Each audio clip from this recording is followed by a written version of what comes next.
What up, you guys? We are here for our midweek alchemy message where we're taking a deeper look into the process and how we're dealing with our spiritual lessons this week.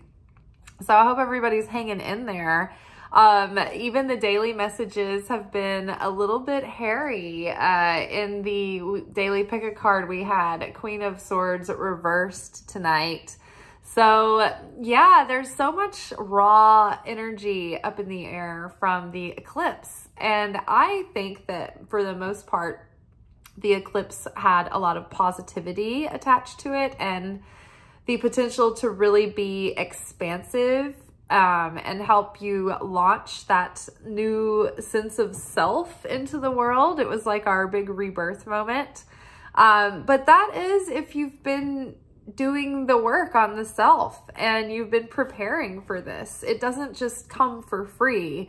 The rest of the world isn't just getting an upgrade just because they were showing up to Earth that day. So, you know, for other people, it may be a bit bumpy, a bit, I don't want to say catastrophic, but there can be chaos attached to eclipse season, especially if there have been changes in your life that have been trying to happen for a while that you have been sort of ignoring or avoiding or bypassing. And so a lot of times the eclipses will just thrust those upon you.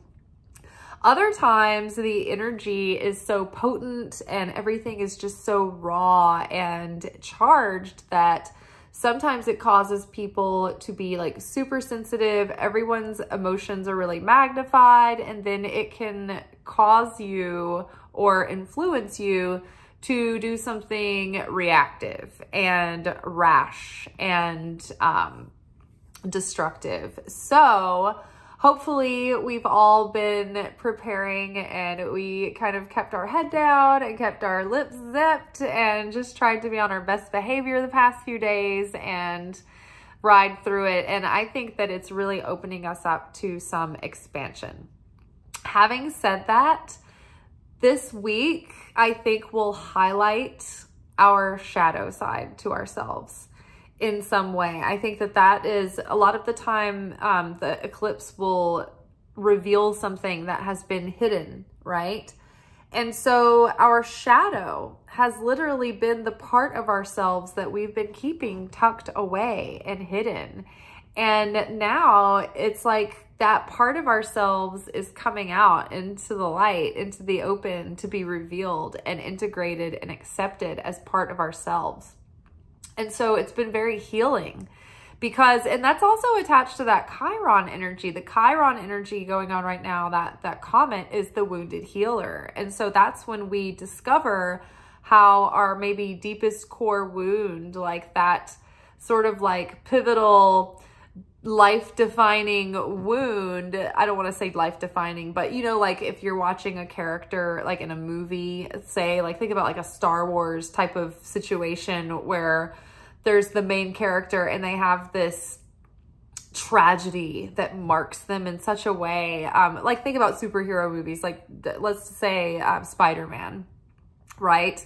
He not only got the spider bite that was his greatest power after that, literally a wound that was turned out to be his greatest power, but it was the death of his aunt in the violent crime that gave him the initiative to go out and become the hero. So that is an archetypal Chiron kind of wound. Think about Edward Scissorhands.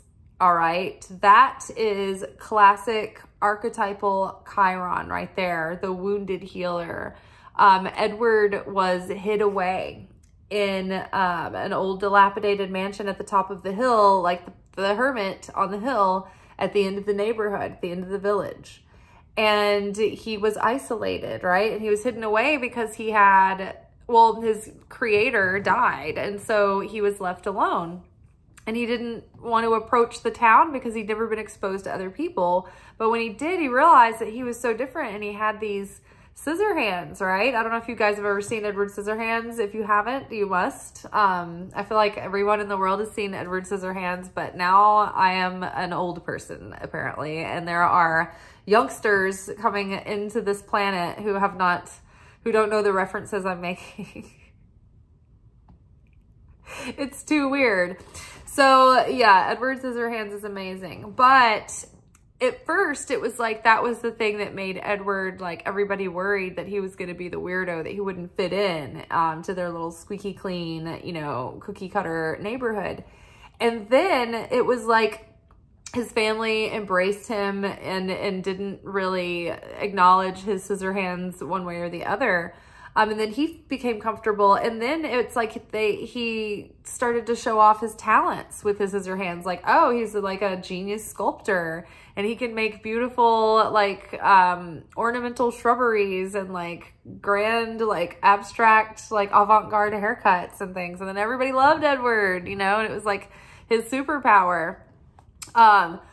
So that is being highlighted this week. And as we see the shadow part of ourself and feel compassion for it, and we begin to embrace that and accept that in ourselves and integrate it into our personality, no longer to be hidden away, but it is just part of who we are, and we're okay with that, and it's out there in the world. And so that becomes, I think, a strength to us, and we're starting to see how those wounds maybe played a part in our character development and of self. And, you know, it's made us who we are and brought us to this point in our life. And so I think that as we heal that, it is also healing our sense of deservingness and self-worth. That has been sort of a roadblock and a barrier subconsciously for as long as up until now, right? So I think that the solar eclipse is going to help dissolve that. There's tears were in the archetypal message at the beginning of the week. And I think that you might find during this week that you might be weepy at times. You might hit moments of absolute frustration and you're crying. You might feel moments of tenderness and compassion for self and other, and that makes you cry. You might have moments of awe, and that makes you cry. And I think it's just melting away those shells of negativity, of fear, of lack, of doubt, of all the old self, the old lower self that was just limited and rigid and trapped in that mold, right? We're breaking free from it. So the first card that came up from the alchemy, the wild unknown alchemy deck, was the Despicable Face. And the Despicable Face is the shadow. And that was the first card. Shadow was the first card that came up from the Wild Unknown Archetypes deck on Monday. So it's like double emphasis in the same position. Position one, shadow. First things first, shadow. Shadow, shadow, shadow. What part of ourselves do we deem despicable and unlovable? Oh, don't look at me. I can't. I don't want you to see this. How could anyone accept me? How can I go on living in society like this, right? This is that part of us that's coming up. And before I go too deep into that, I just want to continue to show you the cards. So the Despicable Face, followed by Sparks of Light, Scintillate,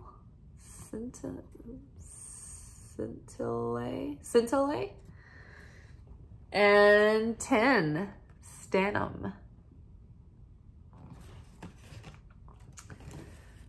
Underneath Despicable Face, elaborating, is the 9 of Swords.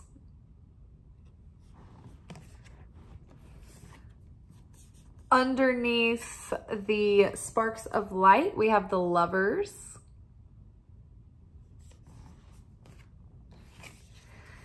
And underneath 10, we have 8 of Pentacles.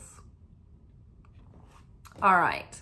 So I think that this is so interesting. So Despicable Face is paired with 9 of Swords. Now, 9 of Swords also, oh my God. Oh my God. I didn't even realize this, you guys. So not only did on Monday we had the Shadow card in the same position as Despicable Face, which is also Shadow card, But clarifying the shadow card, we had 9 of Swords. I put this back into the deck, reshuffled, and in the same position, we've got Despicable Face, which is shadow, again, clarified by 9 of Swords. So do you see the image that I'm seeing here? It's like all eyes are on me.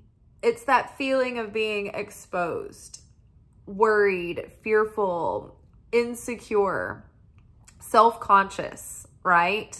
That part of us that's like, oh, I feel so exposed. I'm so afraid to make a mistake. I'm so afraid to do something wrong. Everyone will laugh at me. I'll be a failure. I will ruin everything. The end of the world. It is the end of the world. I will bring the onset of the end of the world, because if I make a mistake, or if anybody sees this side of me, or, you know, God forbid, you know, so this whole fear of making a mistake, afraid of how we look, feeling exposed or on the spot, or like people can see right through you. This could manifest as like imposter syndrome, or feeling out of your depth, or feeling like overwhelmed and intimidated and not wanting to take a chance or put yourself out there. So you're holding back, you're holding yourself back, and you're holding yourself back in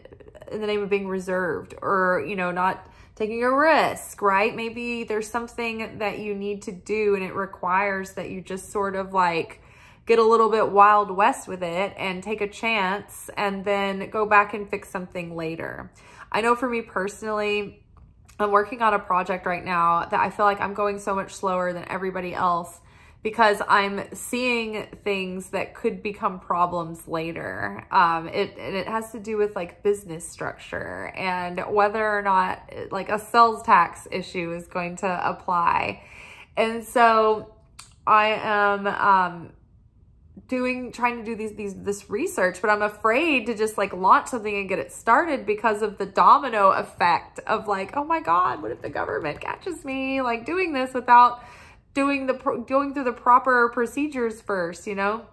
So it could be something like that. It could be something practical, like where you're just like being intimidated and the situation just seems out of your depth, and you just feel like you're inequipped, or you're inadequate, right? To handle it. I can't figure this out. I need someone else to do it for me, or somebody else knows it better.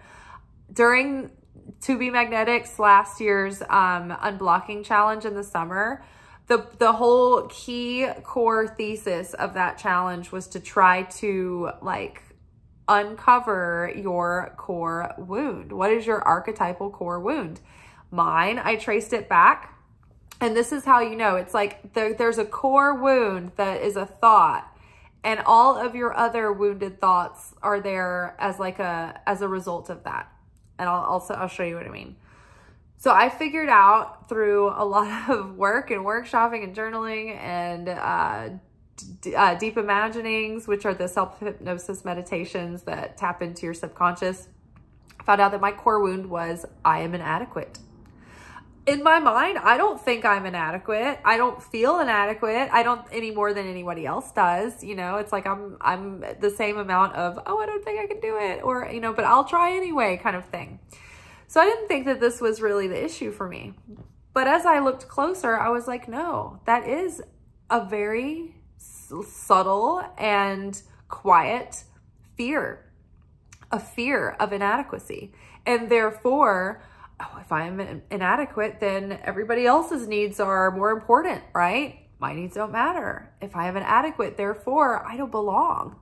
If I am inadequate, therefore I am ill-equipped to handle this, right? So there's just like so many things. If I'm this, then therefore this, right? So when you crack that root belief, it starts to unravel all of those other false beliefs about yourself as well. So it's really amazing. So even though we don't want to look at our despicable face, we don't want to look at our shadow, I'm tired of doing all this uncomfortable facing of myself.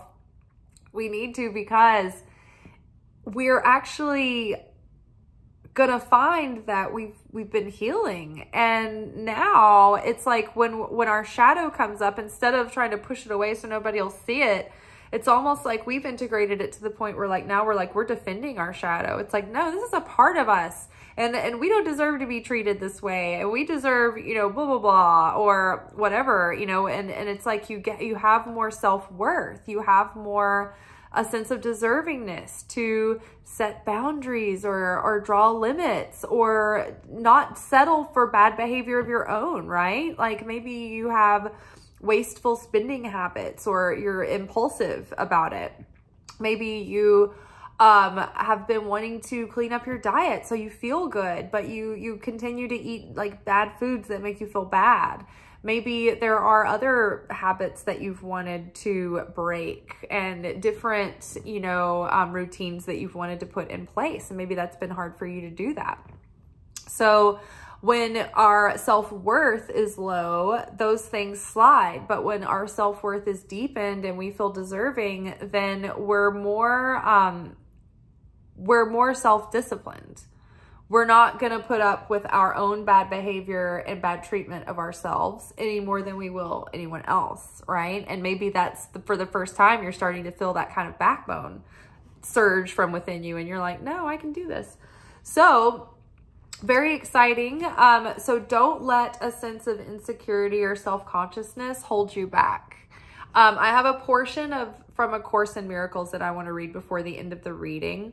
But I think that there might be some timidity in worrying that you're not going to deliver or that you're not going to be good enough or that you're not going to have enough to offer.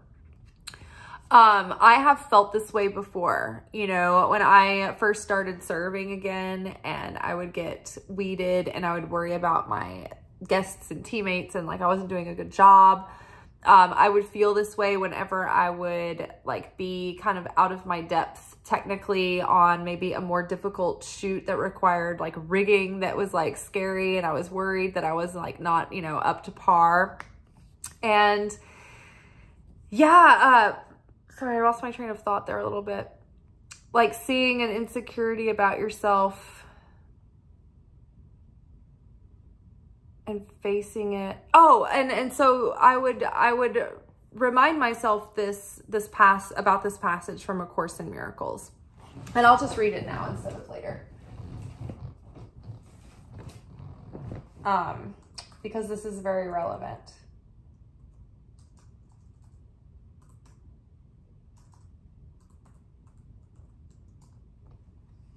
Like a good example of this feeling of insecurity that might be like holding you back in your purpose, that this healing will help you move through. Perfect example of one of my friends recently had an opportunity to go out of the country and lead a poetry workshop. And she was like, oh my God, I've never done anything like this. Like, what if, you know, I'm not like because people are flying like to the other side of the world, like to go to this thing. And she's like, I've never done anything like this before. Like I got invited as an opportunity. And she was like, what if I don't do a good job? Like, what if I suck and everybody doesn't get along? What if like nobody learns anything? And I was just like, look, you are going to be great. All you have to do is go and be yourself. And everyone is coming together around their love of poetry. And all the things that you just tell me in passing about little tips here and there at work about anything that you do are always so helpful to me. And so I was like, just going and showing up and having a heart to give and to be of service is going to not only alleviate the pressure that you're putting on yourself to be perfect, but it's also going to give you this spiritual edge of protection and empowerment. And it's going to take the pressure off of you. Okay, so this prayer comes from A Course in Miracles, but I could not find which lesson and which day it came from. So I found just the prayer by itself. And I'm like, why doesn't anybody in the internet mention like which day's lesson this is, but whatever. Okay, so being truly helpful prayer. I am here only to be truly helpful. I am here to represent him who sent me. And that's him with a capital H. So I am here only to be truly helpful. I am here to represent him who sent me. I do not have to worry about what to say or what to do, because he who sent me will direct me. I am content to be wherever he wishes, knowing he goes there with me. I will be healed as I let him teach me to heal. You guys want to hear it again? I'm going to do it one more time. I am here only to be truly helpful. I am here to represent him who sent me. I do not have to worry about what to do or what to say, because he who sent me will direct me. I am content to be wherever he wishes, knowing he goes there with me. I will be healed as I let him teach me to heal. And so as we learn how to heal ourselves, it's like we help heal others. And as we help heal others, it teaches us how to heal ourselves and vice versa. But knowing that, you know, I am here to be truly of service, and I don't have to worry about what to do, because I am asking God what to do, where to go, what to say, and to whom. Lead me, guide me, let me be a channel. And that takes that fear away. The Lover's card is a choice. This is like a road that comes to a Y, and you can go this way or that way. And paired with the spark of light, this spark of light is like that surge of inspiration, that lightning in a bottle when you get excited about something, when something lights you up and you are like, whoa. You know, have you ever been in a phase where it just feels like there's no way out and nothing is going to change, and you've been in a rut and you're like, oh my God, there's no light at the end of any tunnel. It's so dismal. And then all of a sudden something happens and it gives you a little spark of hope. And that feeling, ooh, it's like wildfire on dry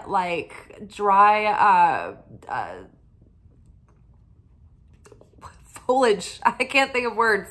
I can't think of words anymore. But think about that. It's like wildfire on like dead brush, right? It just takes over. You're like, oh my gosh, I'm so inspired. I'm so motivated. That is like a little lightning flash, a little lightning bug. And that inspiration is precious. And when it comes, you should do everything you can to jump in that and use it and get to it, hop to it, get to work, because it doesn't last forever. And you know, amateurs wait for inspiration to go after their goals, but professionals show up every single day. But boy, does that inspiration help. And it helps us certainly get over the hump of this. Right? So if there's something that has taken hold inside of you right now and is like lighting you up, keep leaning into that feeling and don't let anything spoil it, because it's not going to last. So at least try to maintain it for as long as you can. And it's not that it'll never come back again, but like, you know, it's this inebriation that you can't stay in for long. It's unsustainable. You'd burn out. So the Lovers is a choice. And the choice is choose the light, right? Instead of this fear, this lack, this doubt, this uncertainty, this insecurity, focus on the light. Choose the light, choose joy, choose appreciation, and choose to sit there and remember that you're there to be of service. And that I am here on behalf of the one who sent me, and I don't have to worry about what to say or what to do or where to go, because he who sent me will direct me, right? So we make that choice. And every moment during the day, we choose it again, and we choose it again, and we choose it again. With every one of those thoughts that's coming into our mind, oh, you're so despicable. You're so shameful. Who could love you? Nope. No. Lies, all lies. I'm choosing the light. I'm choosing love. I'm choosing the path of love. Now, during Hanukkah, we learned an interesting lesson, that there's two paths that the spiritual seeker can take, or there's two paths that sort of open up. And one path is the student who chooses the light because they want to feel better. And because they want to choose it for themselves, and because they want it to make their life better and more pleasant. And so those are the people that choose to be in the light, and, you know, they don't get their hands too dirty in that darkness, and that going into that place of that facing that despicable self, right? And those are the average, you know, churchgoers, religious folk who just want to have some community and niceness and keep it light. Then there is the student of the light, the seeker, who chooses the path of darkness. And that is when you are choosing to go in and face yourself. You are digging up all of your fear, your selfishness, your judgment, your criticism, your bitterness, your ill intentions, your cruel intentions, that part of you that can be unforgiving, that part of you that can lack compassion. It's like you're going into that darkness and you're diving straight in. And these are the real mystics, because those people are actually changing dark, evil energy that would be perpetuating as negativity forever in the cosmos. We are the ones that are alchemically transmuting this, right? Through our own self-sacrifice, to dying to the ego, to dying to the self, to picking up the yoke of the cross, carrying that mother through 12 stations and being like, you know what? Easter came too early this year. I'm going all the way to Passover because I'm staying in the Easter season. I'm staying on this cross until that shitty part of me is dead and it ain't coming back. And the part of me that's rising up is going to be everlasting. And this is my eternal self that is one with the Creator, that is aware that I am protected and taken care of, and that I am here to be truly of service. And if that is my heart, then nothing can stop me and nothing will get in my way. And nothing can harm me from there. And that it puts you in that realm of blessing because you're in that affinity with the light. And so that second path, that person who chooses the darker path, that's harder, that usually comes with painful experiences, right? To show you who you can become, to show you what you're made of, to press you against that growth edge, because it's the pressure that really causes us to change. It breaks our heart open and it makes us humble and willing to grow beyond ourselves.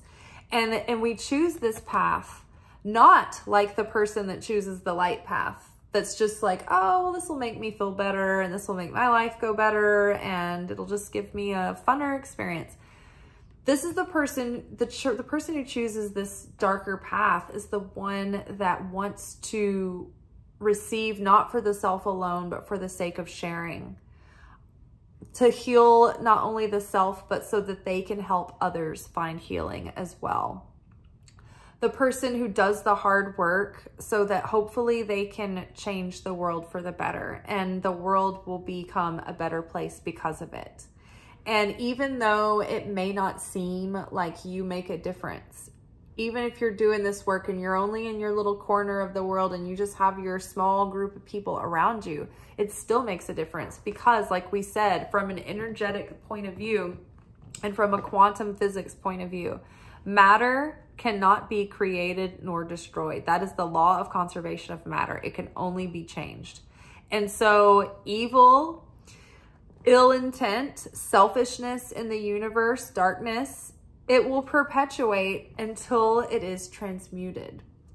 And that is how we do that. We have to transmute it through the uncomfortable work, right? Through dying to the self, through self-sacrifice. So it's not enough to receive for the self alone, meaning when I receive the light for the self alone, I learn a lesson. It makes me have an easier time. I don't have as much pain inside. It kind of helps my life run a little bit smoother. That's receiving for the self alone. But receiving for the sake of sharing is taking that spiritual rock bottom and working it and like doing the work on yourself. And then because you're like, oh, I've been liberated, I've been saved, and I'm so grateful that I don't want anybody else to have to suffer without someone reaching out a hand. you know, to give you some kind of glimmer of hope and to feel like you're not alone and that you have someone to hold your hand to help you get to that place of rescue, of respite, of fulfillment as well. So it's not enough that I made it out of the darkness, but I want to help you too. And so you can help that next person and you can help that next person in like a chain reaction. We are all holding hands, pulling each other out of the muck.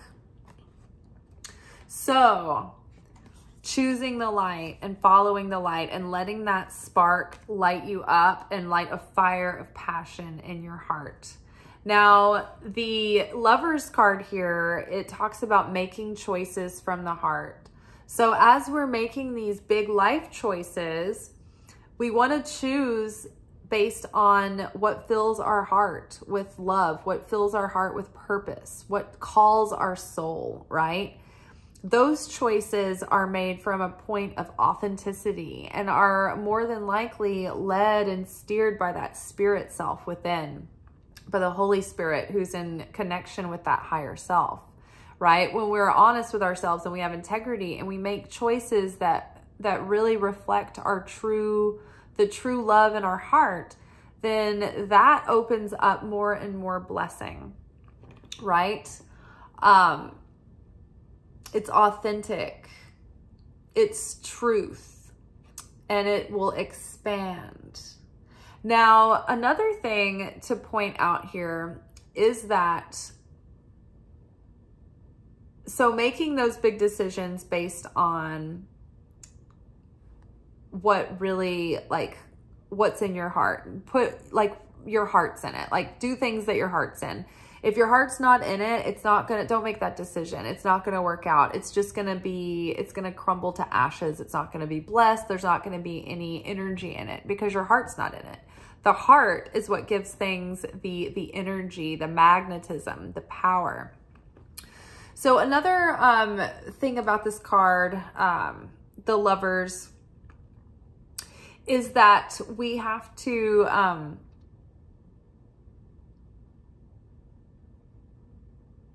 sorry, the thoughts are like mushing together and I need to re-separate them from.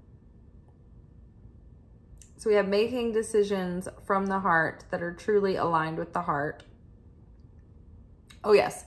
So when you are working towards a manifestation, it's important that you stay connected with that deeper reason why.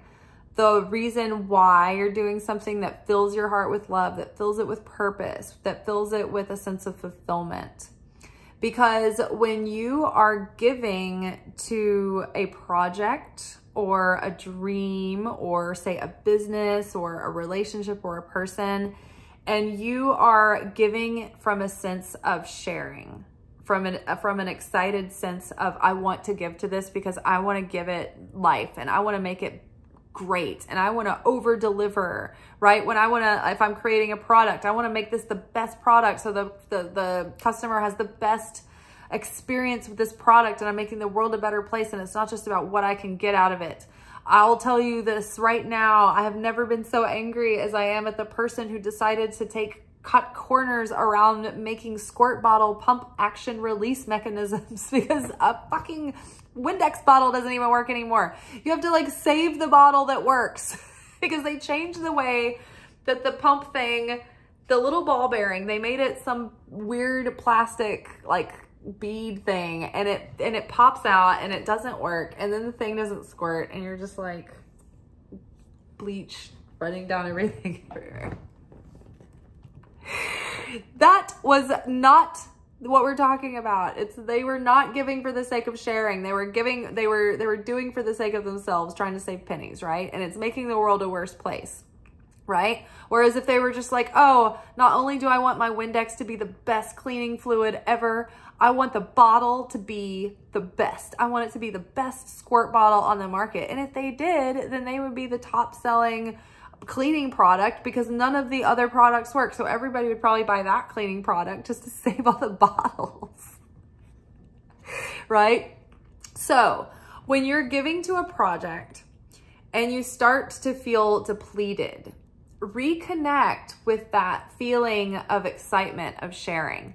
Because if you give to something with a consciousness of sharing, it doesn't deplete your energy the same way as if your consciousness was just thinking of the return on investment, or just being practical, or just thinking about it from a self-centered, you know, not even maliciously selfish, just self-oriented, right? When you give to something for the sake of sharing, it doesn't deplete you. It keeps it sustains your energy, if not builds your energy. It's like when I give readings. They're tiring because I've got so much energy that I'm running through me, but afterwards I'm so excited about it, and they lift me up and they build me up even if I'm tired afterwards. Because I want to give people like direction and hope, and I want to help them find their purpose and their success and their happiness. And so it fills me up to share in that way. And that's why, even though I get tired after work, I still am excited to come home and make these videos. Even if I'm staying up half the night and I don't get as much sleep, I'm still somehow full of energy, and I can do it all because it's not about me. It's not about just my success. If it was, I could probably just go do an easier vocation that had more of a guarantee and that nobody thought was weird, and, you know, made me a lot easier to date, right? But this is where my heart's at, and this is where my purpose is, and this is what gives me a sense of fulfillment, because it shares goodness with others too. So as you are going along and making your choices, it doesn't mean we'll never get tired. But when we do get tired and we think we're feeling fatigued, reconnect with that deeper why you want to share this with others, and even the deeper why of the greater reason of how the goodness that this is going to bring to your life, right? Why are you really doing this? What's it for? Something to remind yourself too, and this has been a prominent theme recently, is that maybe like for freelancing people or people who own their own business or they're entrepreneurs, you probably wanted to take on this sort of work so that you would have more freedom. But people tend to run themselves ragged, and they don't give themselves good boundaries and good work-life balance because they're putting all the pressure on themselves, because it's sort of like you feel like this insecurity that you don't have structure and a boss like kind of making sure that everything is running all right. So you're like, it's all up to me. I'm gonna work day and night. I can't ever take a break. Like, and so it gets very difficult. So again, remember your why. Why did you do this in the beginning? Not only to share with others, but so you would have more freedom and flexibility in your own life. And so there's not going to be anybody that tells you now to take a day off. It's up to you. So really remember that as you're structuring your day, if you're starting your own business or whatnot, to honor those core desired reasons that you wanted to do this in the beginning to start with, or else it won't be that way. You'll burn yourself out and you'll be just as miserable as you would in a job where someone else was your boss, because now you're being a tough boss on you, right? You can't be too lax, can't be too stern, you know, you got to give yourself balance. So, and then 10. So 10 is great. 10 is related to Jupiter. So this can be very expansive. And it's malleable. Tin foil is very malleable. It's flexible. It can do a lot. It's meant to spread over the surface of something. So it's very expansive and very mutable. So things in our life are really in flux right now, and there's a lot of potential for them to really expand in positive ways. But we have to choose the light, and we have to choose to train and sustain our consciousness on the light and on those feelings of appreciation and accepting and healing and integrating that shadow self, because that strengthens our worthiness and deserving. And so it's something in this course of study here, and something that we're working on. This 8 of Pentacles is the happy student, the happy apprentice, hard at work, honing in their skills and learning their craft and mastering their craft. It's like a long course of study or a project that takes a while, and it's something that you give to consistently, right? It's not something that can be crammed in, or Rome isn't built in a day, right? This is that energy of like slow and steady, consistent progress wins the race. This is like write a page every day, and at the end of the year, you have your book. But you have to make that professional commitment to yourself. Even if you're sitting in front of a blank page for an hour, you sit there until you write the page, right? And if you don't write a page that day, it's like maybe you sit there longer, or maybe you sit down an hour a day no matter what. And that's your promise to yourself, but you keep showing up, and it's about those small, consistent steps that make the hugest difference in the end. Now, pace yourself, because the shadow side of tinfoil is that it can spread itself very thin and not have a lot of strength or durability because of that. And so you can feel spread too thin right now and feel like you're like about to tear to shreds, you're just about to like bust a hole in your surface because you're just worn thin. And so you're gonna buckle under the pressure if you don't pace yourself a little bit, and if you don't have compassion, if you're putting too much pressure on yourself. So don't break under the pressure.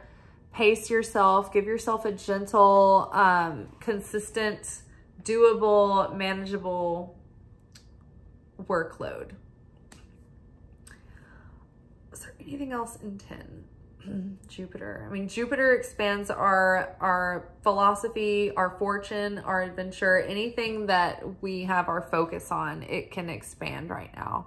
So, you know, if we make choices from the heart and we stay, you know, trained and focused on the light and stay connected with the light and maintain that affinity with the light, things can come in and be very expansive. Something new that we're working on can be very expansive to our lives. And it might be our shadow self that is messing with us right now, saying like, oh, is it really gonna happen? You're probably not gonna be able to pull it off. Like, you're gonna fuck it up like always, or, you know, it's gonna slip through your fingers, or this isn't meant for you. It's like other people can do this, but not you. You don't deserve that kind of success. You're probably just gonna scrape by. You know, it's like, think about those subtle, quiet voices that you don't even realize are playing. And what you don't realize is that those little things are whispering to you to keep you small. It's the opponent not wanting you to claim your destiny. It wants to keep you in your fated hand of cards that were dealt. Whatever's good enough, right? Nope, not going to happen. We're getting out of this. We're breaking out of that old story. We're in the new timeline, you guys. So just keep reminding yourself that when you start to go down that old road of insecurities and fears, just remind yourself, this is a new story. This is a new day. This is a new timeline. I'm not going there. It's going to have to be, you're going to have to give yourself tough love and discipline and determination. But ultimately, you're going towards something brighter and sunnier and a beautiful new day. And a beautiful new day is dawning, and it's not going to be like it was. It doesn't have to be. But we can't be like we were either. And we don't have to be. We are claiming our higher self's timeline, and we are stepping into that, and we are beginning to embody that, even if it doesn't feel like it at first, even if we still feel like the imposter syndrome and we feel a little bit insecure. We're getting there. It's just a growth process, and there's some growing pains, but it won't last forever. It's just a little awkward phase, but we're going to start really coming into our own. And I can feel that it's happening. I felt a lot of energy around the eclipse, and I can see little glimmers of change and of hope. And I hope that you will begin to see those as well. All right, y'all. Thank you so much. Sorry it went long tonight. I didn't think I had that much to say. Apparently I always do. Thank you for all your comments. They always feel so good to read. I will answer them as fast as I can, or as soon as I can, when I can. But if not, know that they mean so much, and I appreciate them so much. And every like and every comment makes a difference. And I can't do this without you guys, because I have been. I've made over 1,000 videos over a course of, I'm on my 3rd year now, and without y'all liking these videos and watching them and commenting, they just pretty much stay buried in obscurity. So again, I appreciate y'all's participation and for you being here and for you watching. And I will see y'all tomorrow for our romance oracle reading. Ciao.